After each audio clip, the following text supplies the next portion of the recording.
دلته چې دغه د انقلاب کلمه یاده شوې ده، مخکې ډاکټر صاحب اسامه وویلې چې دوامداره کار ته اړتیا ده.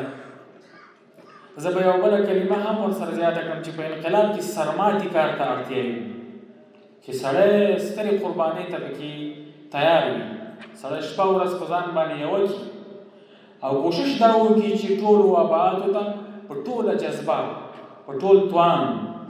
په ټوله انرژۍ، په ټوله دلچسپۍ او په ټول اهتمام باندې رسیدګي وشي. که چېرته موږ په دغې مفهوم باندې کار وکړو چې د افغانستان زراعت